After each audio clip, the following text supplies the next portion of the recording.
प्रभु यीशु मसीह के नाम में आप सभी को जय मसीह की। स्ट्रॉन्ग टावर चैनल में आप सबों का स्वागत है। प्रियो, वचन में जाए इससे पहले हम ये बात को समझें कि आज हमारे दोष, हमारे अपराध क्या हमें कम दिख रहे हैं और दूसरों के हमें अपराध बड़े दिख रहे हैं। दूसरों पे उंगली उठाना हमको आसान लग रहा है। वचन कहता है दूसरों को हम उतना ही बोले, दूसरों के लिए हम उतना ही सोचे, उसके लिए उतना करें जो हमको अपने लिए चाहते हैं। अगर हम वचन से देखें, यूना रचित सुसमाचार 8 अध्याय उसमें पहले पद से लिखा है कि यीशु जब जैतून पहाड़ पर थे और वहाँ पे मंदिर में आए और वहाँ पे लोगों के पास बैठ के उपदेश करने लगे, तब उस समय के जो धर्म के ठेकेदार थे, जिन्हें शास्त्री और फरीसी कहते हैं, वो एक स्त्री को लेके आए जो व्यभिचार में पकड़ी गई थी और उसको बीच में खड़ा करके यीशु से क्या बोलने लगे कि हे गुरु, ये स्त्री जो है वो व्यभिचार करते हुए पकड़ी गई है। इस व्यभिचारिणी का हम क्या करें? मूसा की पुस्तक में तो लिखा है कि ऐसी स्त्रियों को पत्थर मार मार के मार दिया जाए। तो इस स्त्री के विषय में क्या कहता है? पर वो समझदार थे, वो गॉड है, उनको सब मालूम है कि इनके अंदर क्या पनप रहा है और उन्होंने उनकी बातों का कोई जवाब नहीं दिया और ज़मीन में बैठ के या झुक कर कुछ लिखने लगे उंगली से। फिर भी वो शास्त्री और फरीसी उसके प्रभु यीशु मसीह के पीछे पड़ गए, जवाब चाह रहे थे, कुछ बोल कुछ बोल, क्या करें हम इसका। तब प्रभु यीशु मसीह ने उठकर एक एक से ये बोलने लगे कि पत्थर तो मारो, लेकिन तुम में जो निष्पाप है, जिन्होंने अपने जीवन में एक भी पाप नहीं किया है, वही इस औरत को पहला पत्थर मार सकता है। और भूमि पे बैठकर फिर से कुछ लिखने लगे और जब लिखते लिखते उन्होंने ऊपर नज़र उठा के देखे तो वहाँ पे कोई भी नहीं था। प्रियो, हमको ये समझना है कि यीशु मसीह ने जवाब नहीं दिए, लेकिन वो कुछ लिख रहे थे। समझने की बात है कि वो क्या लिख रहे थे।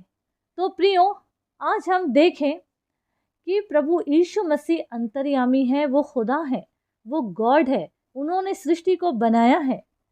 आने वाले समय में ये धूल मिट्टी भी गवाह ठहरेंगे खुदा के सामने।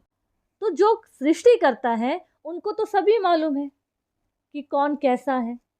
आज जो लोग अपने आप को धर्म के ठेकेदार बोलते हैं, बड़े बड़े पास्टर कहलाते होंगे, बड़े बड़े बिशप और बहुत कुछ कहलाते होंगे, ओहदेदार, एक एक आजकल तो बहुत ओहदा मिल रहा है सबको, एक एक पोस्ट लेके बैठ गए हैं।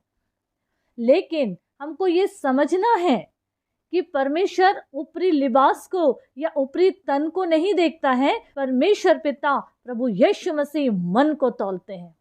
आज तो ऐसा समय आ गया है, बिना प्रूफ के लोग एक दूसरे पे लांछन लगाते रहते हैं।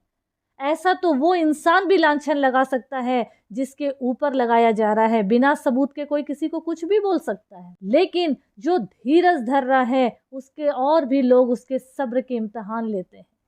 तो हमको ये समझना है, यीशु मसीह वहाँ बैठकर लिख रहे थे, मतलब वो एक एक लोग जो लांछन लगा रहे थे उनके नाम के साथ साथ उनके पाप को भी लिखते जा रहे थे।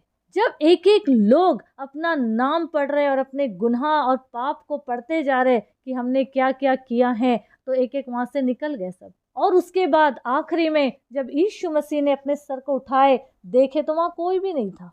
कहने का मतलब ये है कि पत्थर तो है, संसारिक पत्थर तो है जो हमें चोट पहुंचा सकता है, लेकिन हमको ये समझना है पत्थर फेंकने का एक अर्थ ये भी है कि जो इंसान परेशान है, जो इंसान अपराध में है, उसके ऊपर हम और दोष रूपी पत्थर मार रहे हैं और लांछन रूपी पत्थर मार रहे हैं, गाली रूपी पत्थर मार रहे हैं। हाथ पैर चलाना तो अलग दूर की बात है, पर इन ज़बान से जो हम पत्थर उसको मार रहे हैं वो तो वैसे ही घायल हो जाते हैं। पर हमको समझना है प्रियो, प्रभु यीशु मसीह ने क्या कहा उस जगह उठ के कि वो स्त्री से ये पूछे कि वो सब कहाँ गए, क्या किसी ने भी तेरे ऊपर दंड की आज्ञा नहीं दी?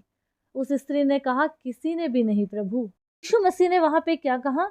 मैं भी तुझ पर दंड की आज्ञा नहीं देता, जा और फिर पाप ना करना। इतने प्रेम से प्रभु यीशु मसीह ने समझा दिए।